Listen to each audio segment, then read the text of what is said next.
Welcome to new Alpha Centauri guide. This one will be about population booming. It is very interesting and strong mechanic that is a bit hidden from the eyes of a casual player. And it's funny, but it's quite possible to play Alpha Centauri even for years and not know about it and never use it.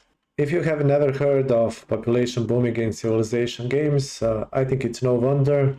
The mechanic is so strong that I believe that civilization developers decided to simply throw it out and never use it. Something strong that is, for example, in the Civilization 3 is like those settler pumps, where you could get just exact number of nutrients to grow in like 2 or 4 turns and just spam settlers and populate whole map. That was quite OP as it is. Let's explain what exactly is population booming in Alpha Centauri. It is obviously connected with growth and population. Most simply said, it is the mechanic which gives you +1 population per turn.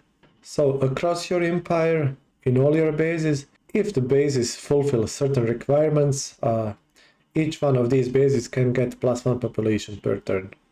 And the Alpha Centauri doesn't exactly explain you this pretty much nowhere in the game. I think the closest you get to it if you go to data links and find growth, and here their growth is described.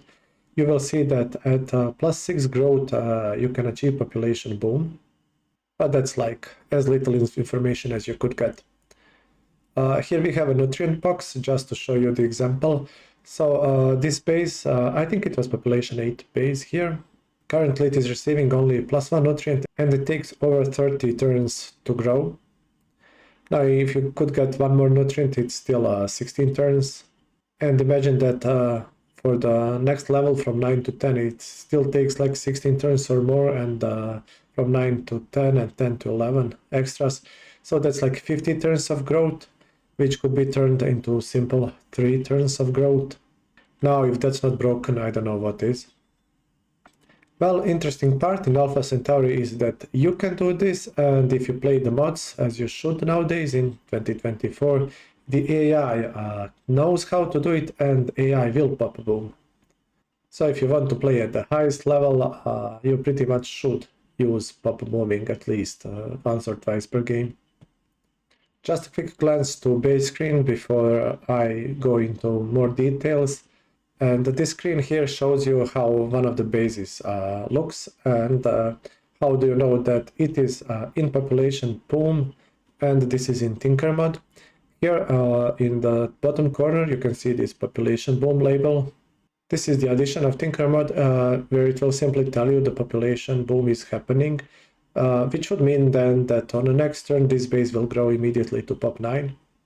If you play vanilla, you will not have this label, so you need like to know a bit more mechanics, and you can know when the population will boom. And we are getting to that on the next slide. This is the meat of population booming, and this is what you need to know. Once you understand this, you can pop boom and fully enjoy the game.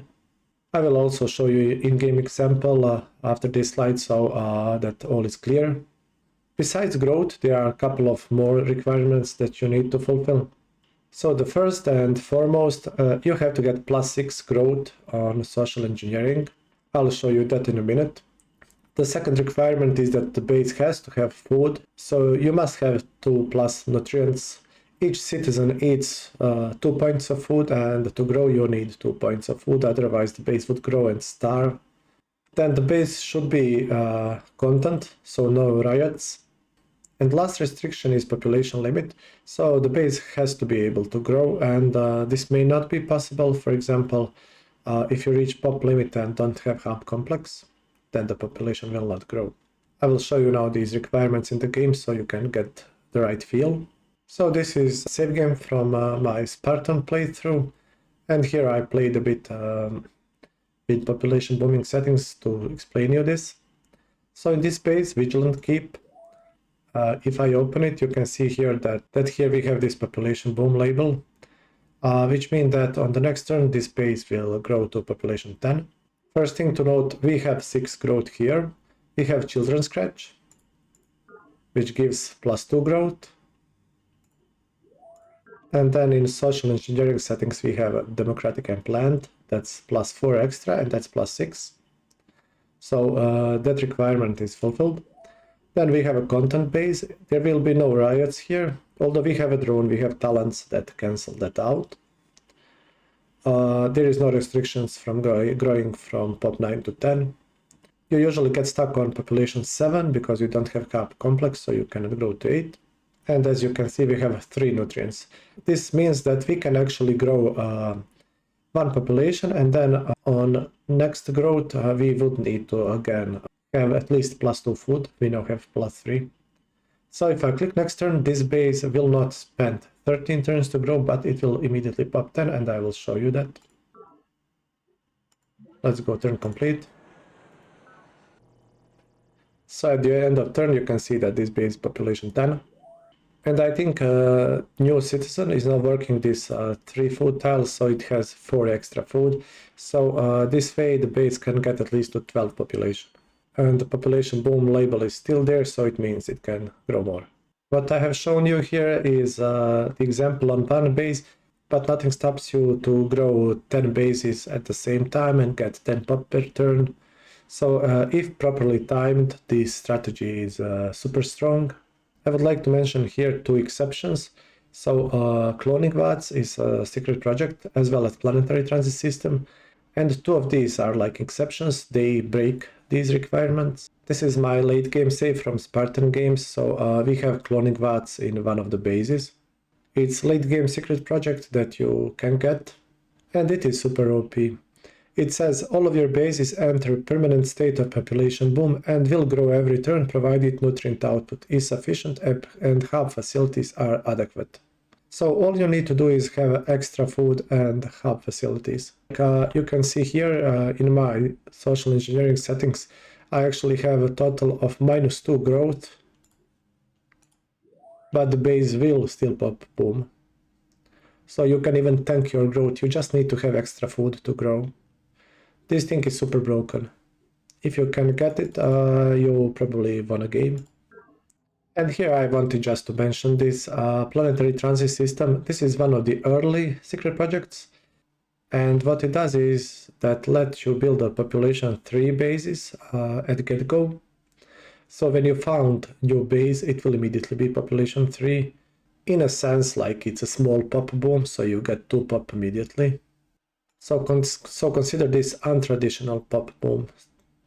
This secret project is foundation of super broken ICS infinite city sprawl strategies, where you just build cities from population 1 and 2 cities until you fulfill the whole map with tiny 1 and 2 cities, and you can rush to this planetary transit system, build it, and then you get population 3 bases. After that, you can try to traditionally pop boom all the bases, and then you have huge growth exponential. It's completely breaking the game. That was a bit off tangent. Let's get back to the matter, and we have a couple of things to discuss, and this will be a quick guide. So I wanted to mention this here, because I was saying it's OP and strong strategy, it's only fair to warn you that it is not as simple to implement. There are many factors that come into play. You may have lots of trouble to actually get to +6 growth. I put an image of Aki Zeta here. She, for example, cannot get +6 growth easily. There are factions that start with -1 growth, and you will have trouble to achieve this and to pop boom at all. Then if you can pass this requirement, you still need to have the food. That can be issue as well if you have bad terrain and trouble with formers. You need to terraform your terrain and plan well. No riot part, that's also not so simple. Some factions have more trouble than the others, especially Zacharov.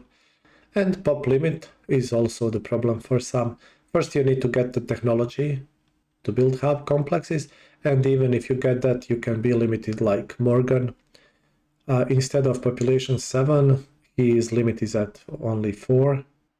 Once you know the requirements, it's quite straightforward for the 3 of these factors. So plus food, you just need to plan your terraforming well, so not hard. No riots, that is build lots of facilities, and you can use Psych Slider to help you with that. And pop limit is about getting the technology and building the hub complex a bit ahead of time. Getting to +6 growth is a challenge, and it's interesting to see how the leaders can get to it, so we'll take a look at that. So this section deserves special attention. As you have seen in Spartan base, one way to get extra food is children scratch. If you want to utilize population booms, you pretty much have to have this. The facility is so good that it would anyway should be built in each and every base. This means that from now on you just need to get +4 growth. And the usual and easy way is to choose social engineering policies that gives you +2 growth. And you have access to two easy ones, that's planned and democratic. For a total of +4 growth plus children's scratch, it's +6, and you are set to go and can pop boom. There are no other policies that give +food except future ones, which is eudaimonic, but this comes so very late game that it doesn't really matter. We can ignore it here. And one last way to get +2 growth is to put your bases into Golden Age. And I will explain that shortly, because that's also another mechanic that is a bit hidden and not known by most players. Here I took time to add this downsides note for you and for myself, not to forget it. So it's not all happy and dandy and all great. There is a bit of a downside to this, and I would say that it's mostly in a diplomatic game. Since you're pretty much forced to go planned plus demo or both at the same time, that will inevitably anger a couple of faction leaders. Hai will hate you, Miriam will hate you, Deidre will hate you, Morgan as well, then also some of the other leaders from expansions. This means that if you choose to try to pop boom and stay like more than 5 turns in this combination of social engineering policies, you will most likely get involved and in trouble. So pop booming has its price. It's not that easy as it may look. And there are other downsides also. These policies are good, but they have their downsides. If you have a bigger empire planned, -2 efficiency, this is like pretty much a killer. You will get extra drones and you will lose a lot of money in research. So it's not advisable to be for a long time in minus efficiency. But this can be solved with like negating it, with picking policies that give plus efficiency if you have access to that. Democratic -2 support, it's usually not a big deal, but some factions like Morgan, they will suffer a lot. He already has minus, so he would be at -3. And in general, losing support, it will reduce your mineral output across the empire while you grow. But regardless of downsides, the benefits are much more important. Now let's get to concrete stuff, how each of the leader pop booms. In general, I think in Alpha Centauri you can split the leaders regarding pop booming into 2 groups.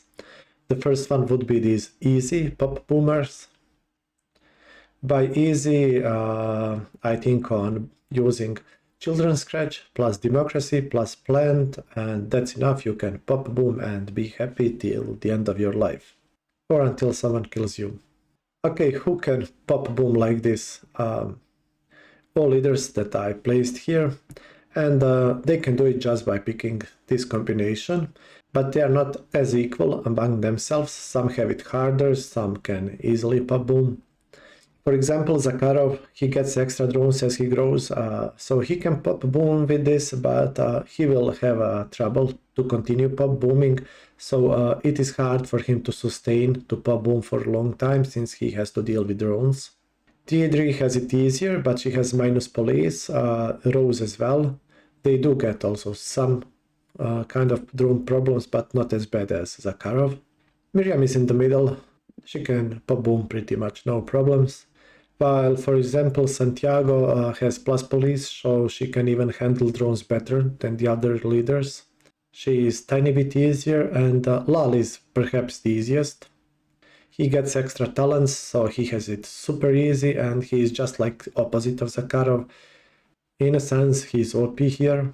As he grows more, he gets more talents, so he has it even easier to grow to ridiculous pop sizes, And he even has a larger pop limit than usual. He can get bases of 2 size higher. At the bottom are expansion characters, so Rose I mentioned, she has minus police. And these at the bottom, Chadon, this is Hamine of caretakers, and Domai of the drones. They are quite neutral, they can pop a boom, no problems. That's the simple part. Now let's get to the hard part. I decided to name these Golden Age pop boomers. So these are the leaders that have it hard and they have to use Golden Age to pop boom. That is Young of the High Morgan, Svenskard Pirates, Akizeta of Cybernetic Consciousness, and Judamar of Alien Usurpers. So Golden Age is a quite simple concept. We can take a quick look here. Golden Age is a state of the base, call it like opposite of riots, and it's obviously a state of well-being in which you get +2 growth and also +1 economy, so you will get a bit more energy as well. And you get to this state when you manage to make your citizens happy so that you have at least 50% of talents in your base as citizens, like I have here. If you play the game a bit, you probably know that this is a bit hard to achieve, it's rare to have this. The way how you get these talents is by secret projects, so that's rare in itself. You have to have Human Genome Project, and like there is not much until late game that you can do more about that. Otherwise, you are forced to use Psych Slider, and here you can see that for this screenshot I used 80% Psych Slider for this base, and I managed to create 3 talents, and this base is in Golden Age now. And it is hard because you need lots of energy in base, and energy is used here for Psych. So if you have lots of energy, you can convert it to Psych, and you can make more talents. You have to handle drones, so as the game goes longer, it is harder. And I will show you this in game. And one last thing, it's really hard to sustain this. So as I said, as the base goes larger, it's harder to make them all happy. You need more and more energy, but you get more and more drones, making things extra difficult. For example, this base is now in Golden Age, and for if I would pop a boom, it would grow to pop 7, in which case it would get a drone, and then it would revert to normal state. It would not be anymore in Golden Age because we would need to create extra talents, and that may not be possible, or we would have to invest even more energy into Psych. Investing these huge amounts into Psych is not a long-term solution. You must have energy and research, otherwise you will lose a game. So Golden Ages are just a temporary solution for population booms. I loaded my Zacharov game just to show you that. For example, this is my base. I'm using 4 specialists. If I try to put them to work tiles, you see I have 4 drones. This is this base. And if I try to put the slider to maximum to create talents, you can see I managed to create 3 talents, but the base has tons of citizens. So this base will like never get into Golden Age, and I will scroll through other of my bases. And you can notice there's only 1 talent. They have very hard time to get into Golden Age, so unless you are lull or have really good energy, you will not be able to be in Golden Ages for longer periods of time. So we are back to our Golden Age pop boomers now. This is also the last slide of the guide. So let's go through them quickly. So General Young, he cannot go into democracy, so he has trouble to get +6 growth. And it's also notable that he starts with minus economy. So Young has to have Children's Scratch, he has to start the Golden Age, and then he must pick Plant. That's enough for him to pop a boom. In order to effectively pop a boom, you have to have lots of energy to start Golden Ages and create talents, as you have seen in Zacharov example. And the only way for him to achieve that is to pick wealth and free market. He must have both. Other factions can just pick free market, and with free market you get +1 energy in each tile. That's the best thing you can get from plus economy. But that is not enough for him, since he starts with -1 economy. Free market is not enough for him to get that energy, and he also has to get wealth. This delays him a bit because Velt is a bit harder to get to than to free market. But he can pop boom and he's enemy strong faction, and this is probably one way how the devs actually nerfed him a bit so that he's not too strong. He is starting with +1 growth bonus already, so he will have bigger bases than average, but also harder access to pop boom. Morgan is the next one. So Morgan cannot access plant, and thus he also has to go to golden ages. Unlike Hive, Morgan has tons of energy, so he can create lots of talents, but he has other issues. He is one faction that has a very low population limit, so he is stuck before hub complexes. That's one problem with him, so you have to plan to build all these hub complexes. And he also has minus support, and since he has to pick democracy, he will be at -3. That is quite a killer for mineral production in his bases. So Morgan can pop boom, but it takes a bit more effort and planning. Svensgaard and Akizeta, they are similar. They both have -1 growth. They both can pick democracy plus plant, but it's just not enough. They end up with +5 growth, and that will not let you pop boom. It is also, I think, the way to nerf them. Pirate Svensgaard, he has tons of food because he has C bases, and C bases also have access to lots of energy easily, so he can use that to pop boom. It just takes him more effort and setup and terraforming to do everything, but he can do it. She has to do it on land, but she's blessed with +2 research and +2 efficiency, so she's like the best tech researcher in the game. That is arguable a bit, but she's very strong in that regard. Otherwise, she has no troubles getting into Golden Age and pop booming. And lastly, here we have Judamar. So he cannot use democracy, so he has to start Golden Ages. But for his advantages, aliens are OP in this game, they get free recycling tanks and other stuff, so they don't need to pop boom at all. Joke aside, they can pop boom the same, just need to trigger Golden Ages and they shouldn't have too many problems. That is all I think you should know about pop booming. I don't even think that there is much more to know about it. There is always something in this game, and if you know it and I missed something, please add it to comments. I think I covered most of the things. Thank you for watching the guide. Please like and sub if you wish to see more of these. I will be probably making more guides. Not sure what the next topic is. We will see about that. Until then, see you in the next video. Goodbye.